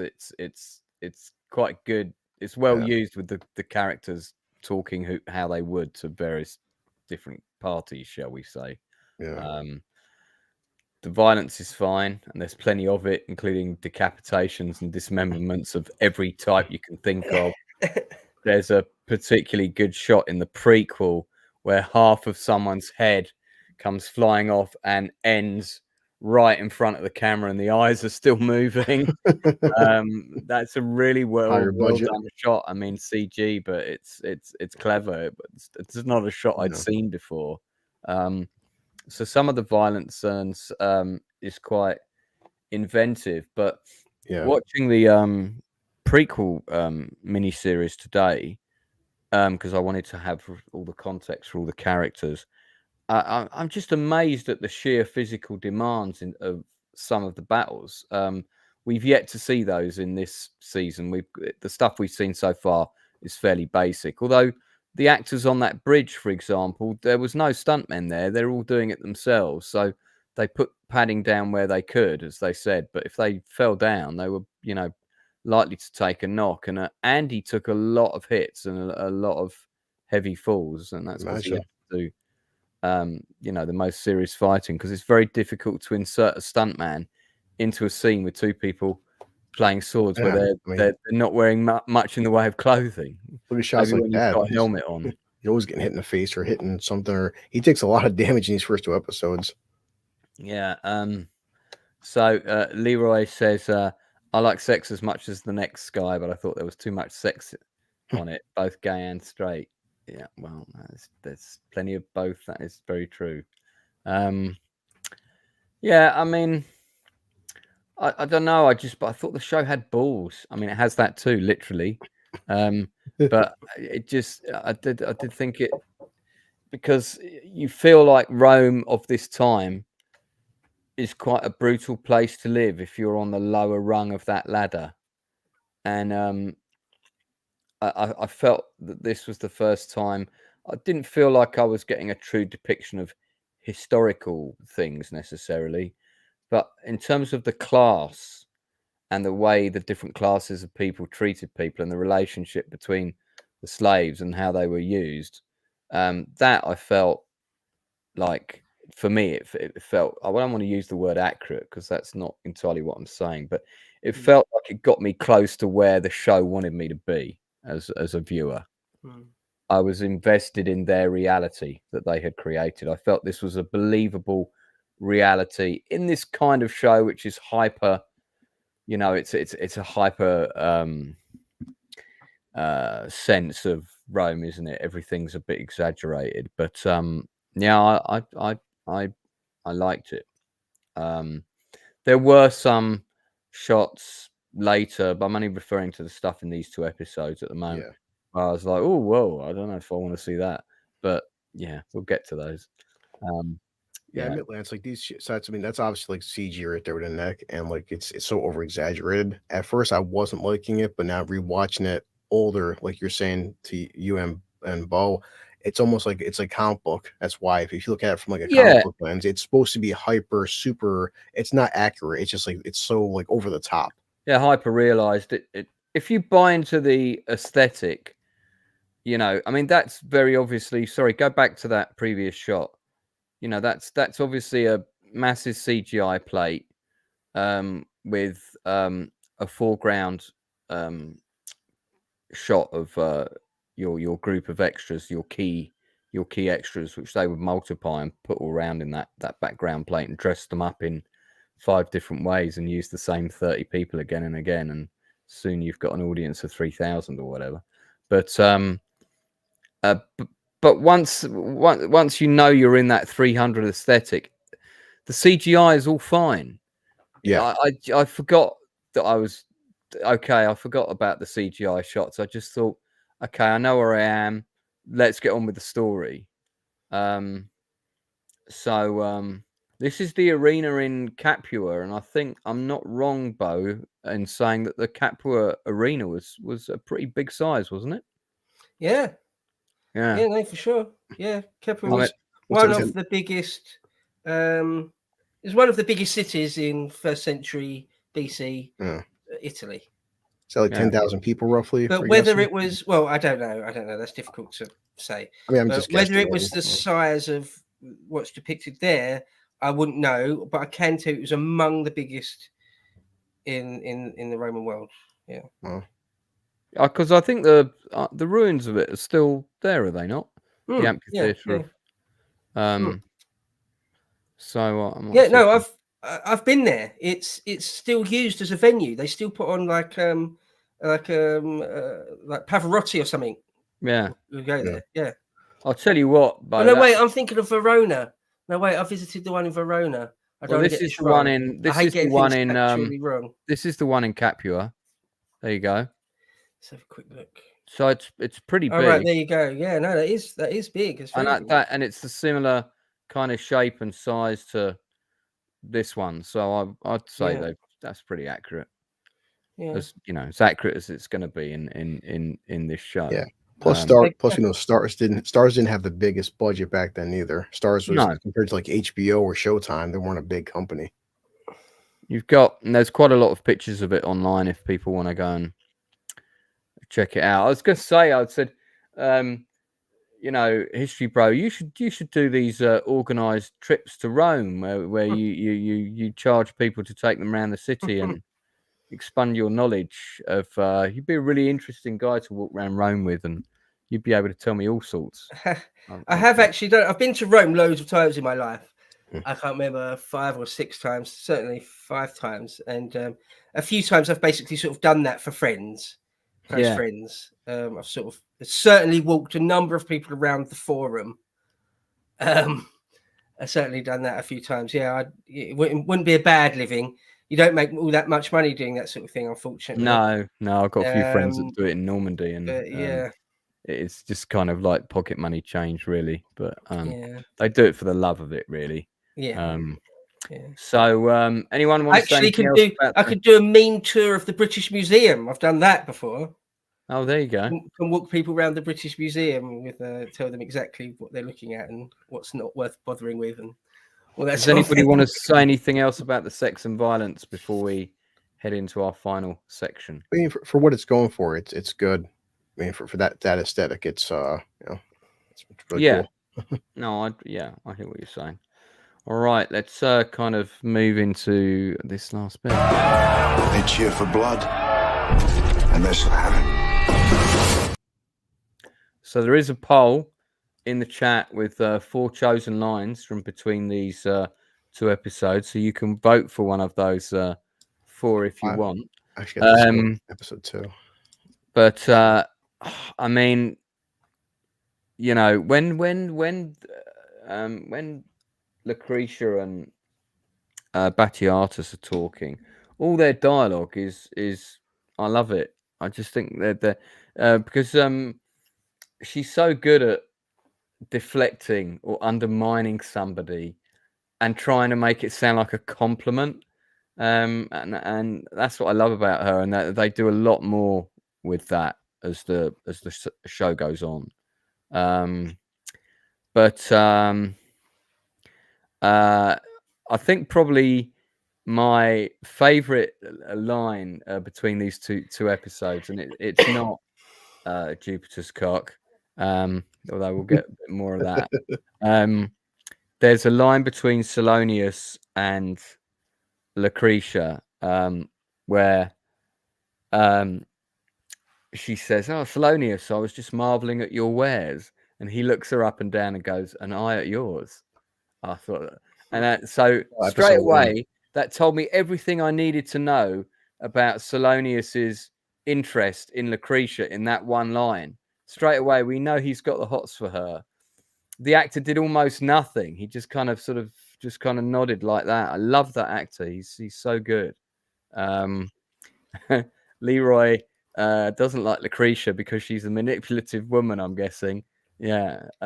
So not a fan of her character. Yeah, it was a good line, Lance. Just I couldn't take screenshots of them scenes because boy, the background. Yeah, no, okay. But what oh yeah, not every venture ends in climax. He's like, and then her reply is a fact well known to every woman. That was great. I thought that was I had to really keep that. good. I was like, I was love that one. Dare I ask if you had a favorite line of dialogue, History Bro? I don't recall one. I'm surprised you say you loved the dialogue between them. I thought the dialogue was really poor. Really? Yeah. No, I liked it. Not really poor, not laughable, but nothing was like, oh, that's scintillating. That's very clever. I didn't hear one line where I was like, that's good. Yeah, I'm in the hands of an expert writer here. I didn't feel that at any point. Well, Sorry. listen, I'm always I don't mind opposing views, so it's all good. But I would say, give it a chance. It might grow on you. It might grow on you, goals, because it did take me a while to get into it, but by the time I got to the end of it, I was like, yeah, you know what, that was pretty good. Now I've got to watch it again, because then when I watched it again, I picked up on so many other things. Yeah, so that was my one anyway. And yeah, Blue, good choice. I mean, him every time he talked, I mean, I just something about the actor, but Dottore, just the way he's just breaking him down and saying how you won the arena, but that was against scrubs. Now you're fighting gladiators, and the way I liked his dialogue. Maybe it was cheesy, but the way he's breaking down gladiators and called him a coward and a deserter, and yeah, he really is quite good at putting people in their place, and he didn't want this job. And again, in the prequel miniseries, we get a whole backstory with him and how he was taken out of fighting in the arena because he had an injury. He's training to get back in. Yeah. And on Emmaus, to use his character name. Thank you, Leroy. He's a really good character. He trained with this whip, by the way, nice. for weeks. And was really quite proficient at it. He could get it really close to the actors without hitting them. But there were quite a few times where the actors, were doing their stage fighters, but people got really hit, and there were occasions when people weren't too happy about it. I can tell you with our poll, Jupiter's cock is winning at the moment with 67%. People favorite line for people.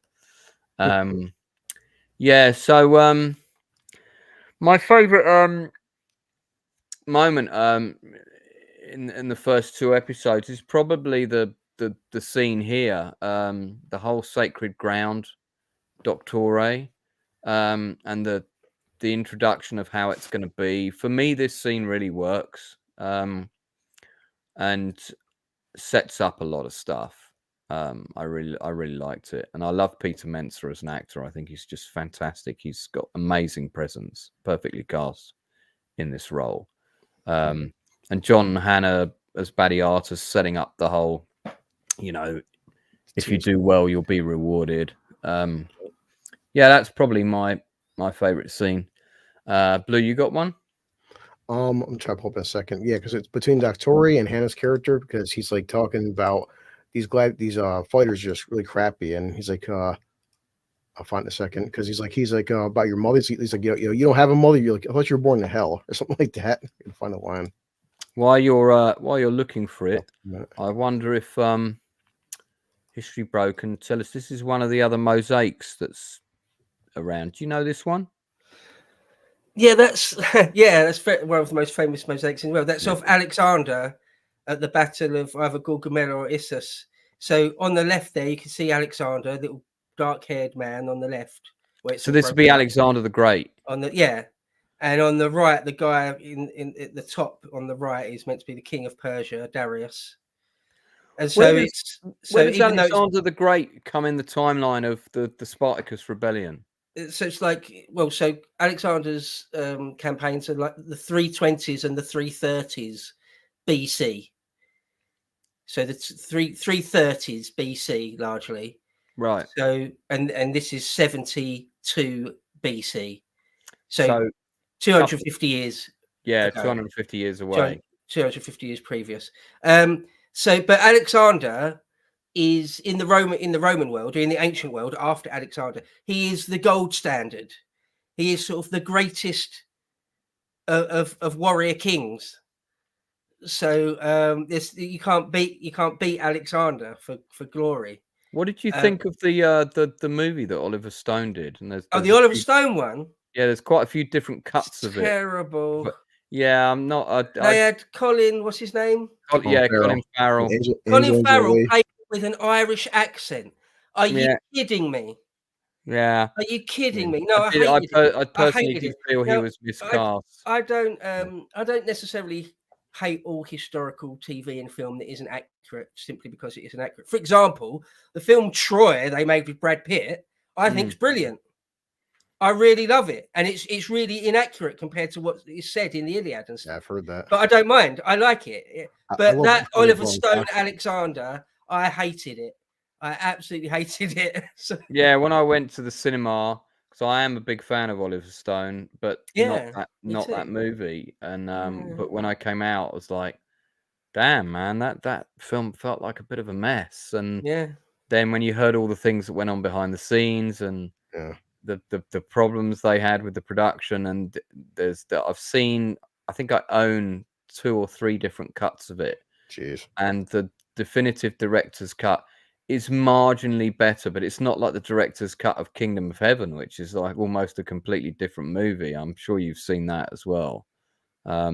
If you haven't seen the director's cut of Kingdom of Heaven, definitely get hold of that. That was the first Blu-ray I ever bought, was Kingdom of Heaven. I didn't know about the whole 50-minute subplot. Like, they cut out 50 minutes of this movie. Yeah. It's there's a whole storyline missing. Yeah, and I never knew that, so I bought it. I'm like, yeah, it really changes a lot in the film, and just everybody has so much more meaning, and it's a much better movie. Obviously, it's the cut that Ridley wanted to put out in the cinemas, and I'm sure they said no, it's too long.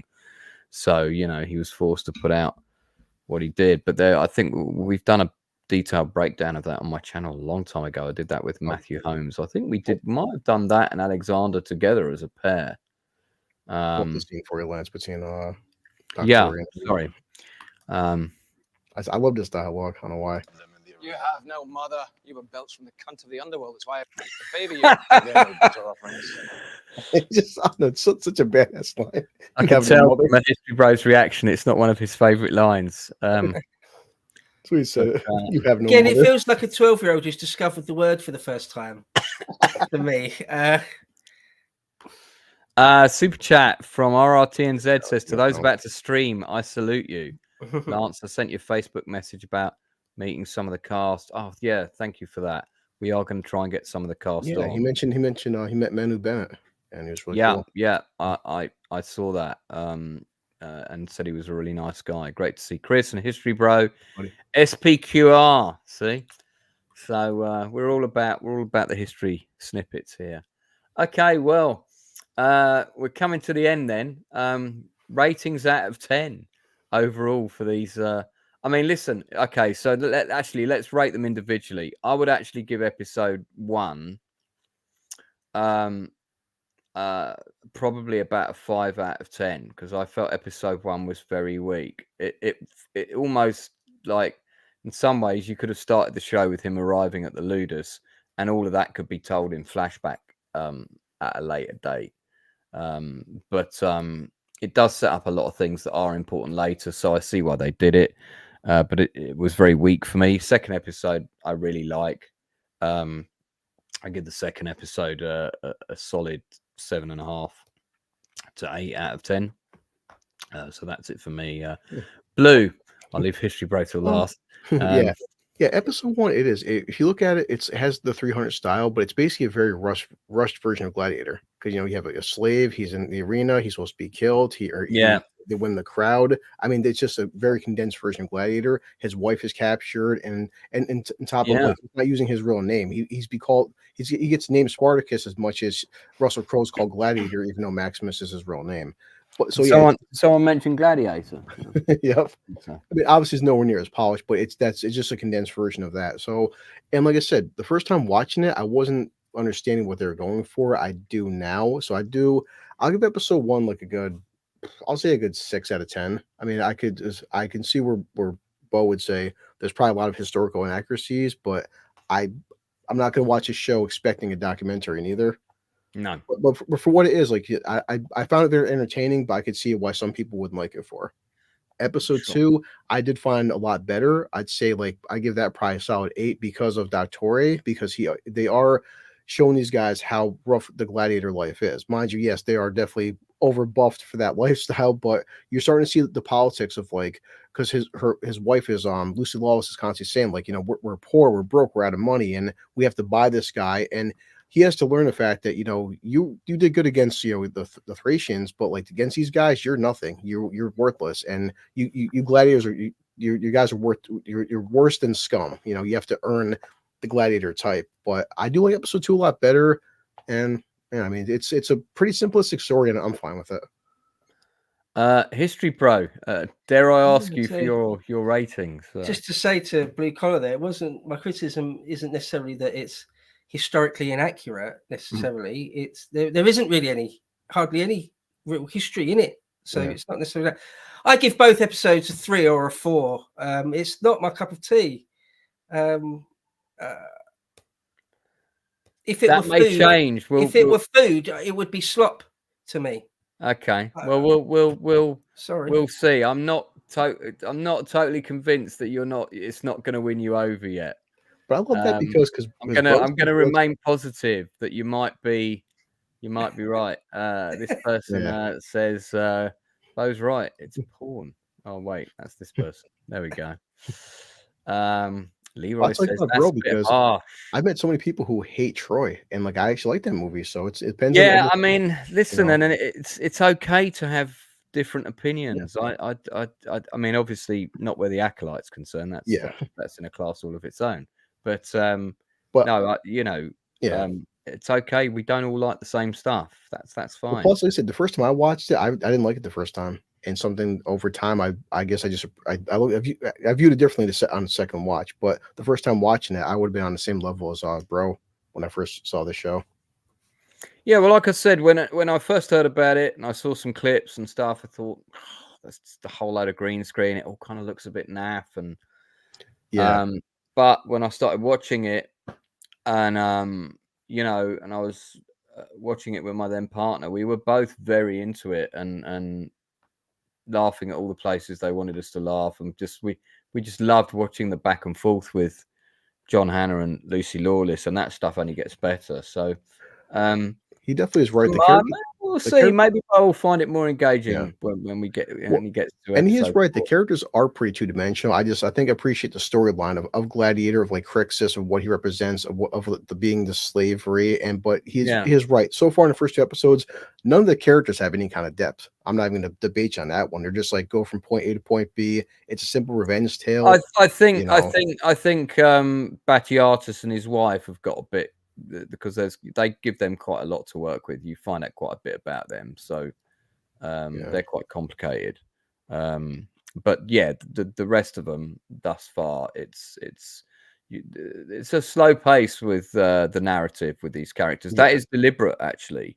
They wanted that. They wanted that kind of arc with the story. All right, so we're gonna wrap up. Anybody else who hasn't voted or put your ratings out of 10 for the show thus far. I'm going to end the poll now. Jupiter's Cock wins outright by 70%. I'll think of a different poll next week. Yeah, so History Bro, what you got coming up? Oh well, there's always loads. There's my own channel. There's my own channel, History Bro. The next thing I'll be putting up there is a preview of a bit of content all about Japan's road to Pearl Harbor from the late 19th century through to Pearl Harbor, how they ended up doing that.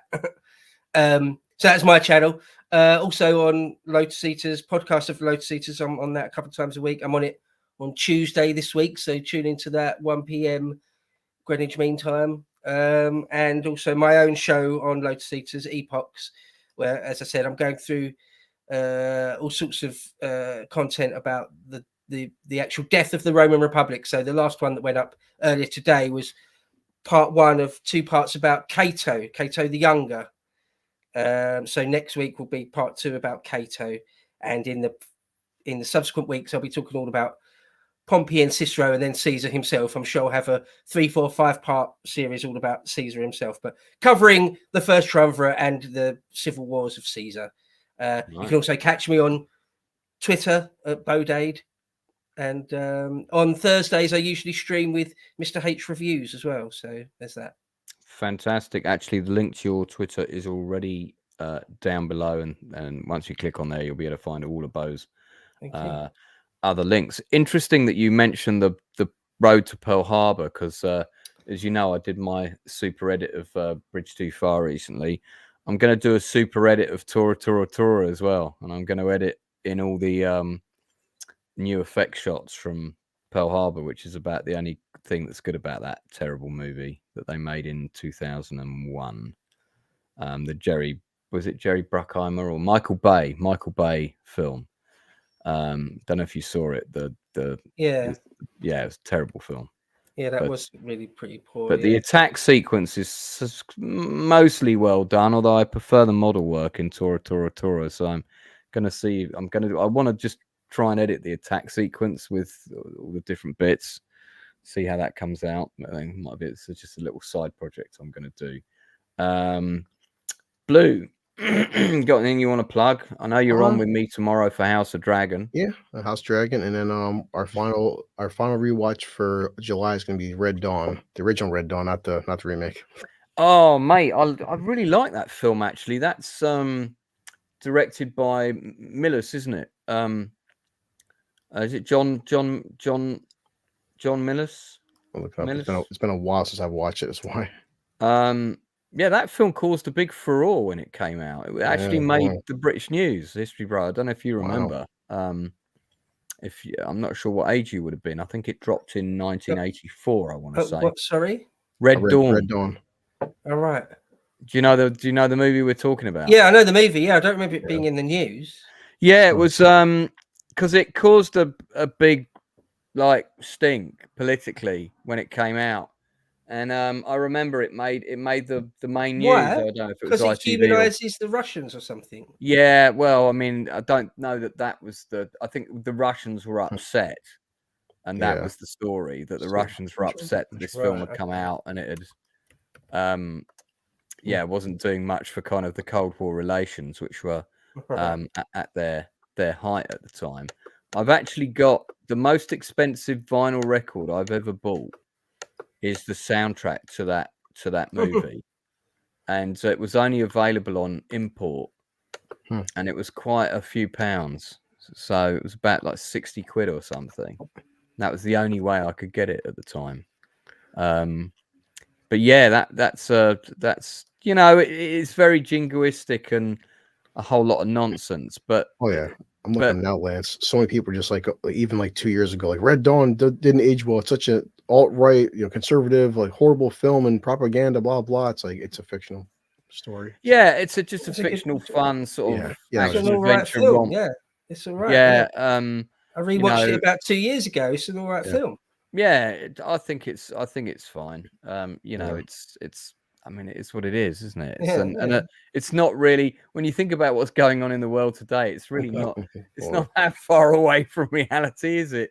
So, you know, you might say that it's more accurate now than it was then. Yeah, that's why we felt Red Dawn would be a good way to end cap our July month, American Movie Month, and it's like because it's a controversial film, but it's like Bro said, it's a good film, and people. The Russians loved Rocky IV because at the end he achieves peace with them. If I can change, you can change. Everyone can change. So through boxing. Yeah.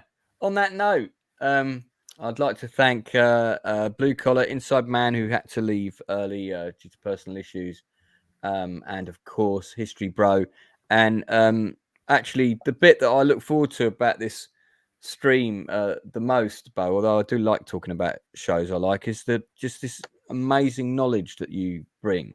Oh, and I appreciate that this show might not be your cup of tea, but I find your contribution absolutely invaluable, and I really do appreciate it. Yeah. Especially if by the time you get to episode 4, you're still feeling in pain. But we shall see. I have a feeling the show might win you over, or at least become bearable entertainment.